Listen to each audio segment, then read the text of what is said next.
నమస్తే, welcome to our channel. Jaganmohan Reddy హయాంలో కీలకమైన స్థానాల్లో పనిచేసిన ఐఏఎస్, ఐపీఎస్ ఉన్నతాధికారుల్లో కొంతమందికి ఆయన మకిరి పట్టుకున్న సంగతి తెలిసిందే. జగన్ చేయించిన అక్రమాలు అమలు చేసేది వీరే కాబట్టి ముందు బుక్ అయ్యేది అధికారులే. అటు ఏపీ ఫైబర్ నెట్ అయినా, ఇసుక కుంభకోణమైనా అధికారులే బలవుతున్నారు. ఇప్పుడు ముంబైకి చెందిన హీరోయిన్ను వేధించిన కేసులో కూడా ఇద్దరు ఐపీఎస్లు ఇరుక్కున్నారు. జగన్ హయాంలో నిజాయితీగా వ్యవహరించిన అధికారులు కూడా ఉన్నప్పటికీ కొందరు మాత్రం జగన్ చేతి నీళ్లు తాగుతూ ఆయనకు పూర్తిగా సరెండర్ అయిపోయారు. జీ హుజూర్ అంటూ అధినేత ఆదేశాలను పళ్ళు పోకుండా చేసిన ఉన్నతాధికారులు ఇప్పుడు తగిన మూల్యం చెల్లించుకోవాల్సి వస్తోంది.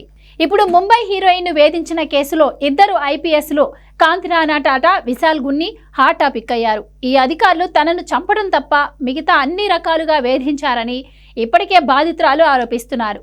దీన్ని బట్టి సదరు ఐపీఎస్లు అధికార పక్షానికి ఏ రకంగా కొమ్ము కాశారో, వారి నుంచి ఎంత మొత్తం లబ్ధి పొందారో ఊహించుకోవచ్చు.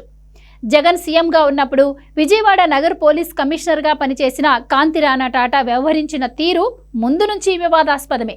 జగన్ అరాచకాలకు కొమ్ము కాసిన ఆయన బాధితులపైనే రివర్స్ కేసులు పెట్టేవారు. సజ్జల వంటి వైసీపీ ప్రభుత్వ పెద్దల ఆదేశాలతో కాంతిరాణా ఏ స్థాయిలో అరాచకాలకు పాల్పడ్డారో చెప్పేందుకు ఈ హీరోయిన్ను వేధించిన కేసు ఒక ఉదాహరణ అని పోలీసు వర్గాల్లో చర్చ జరుగుతోంది. ఆయన హయాంలో జరిగిన ఇలాంటి అరాచకాలపై విచారణ జరిపించాలని ఎప్పటి నుంచో డిమాండ్లు ఉన్నాయి. ఇప్పుడు ఒక స్ట్రాంగ్ కేసులో కాంతిరాణా టాటా పేరు ఉండడంతో త్వరలో ఆయనకు గడ్డు పరిస్థితి అని చెబుతున్నారు.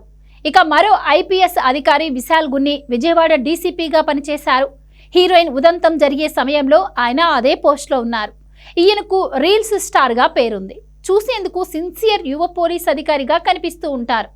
ఆయన పోలీస్ డ్రెస్లో డ్యూటీ చేస్తున్న రీల్స్ బాగా వైరల్ అవుతూ ఉంటాయి. ప్రభుత్వానికి అనేక విషయాల్లో అనుకూలంగా పనిచేశారనే ఆరోపణలు ఉన్నాయి. అప్పుడప్పుడు మీడియాపై చిందులు తొక్కిన సందర్భాలు కూడా ఉన్నాయి.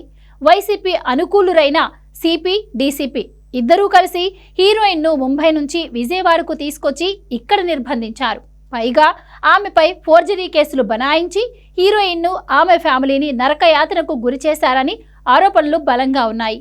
ఇలా ఐపీఎస్ అధికారులే ప్రభుత్వానికి ఈ స్థాయిలో తొత్తులుగా పనిచేయడం అనేది ఇప్పుడు దేశవ్యాప్తంగా హైలైట్ అయింది.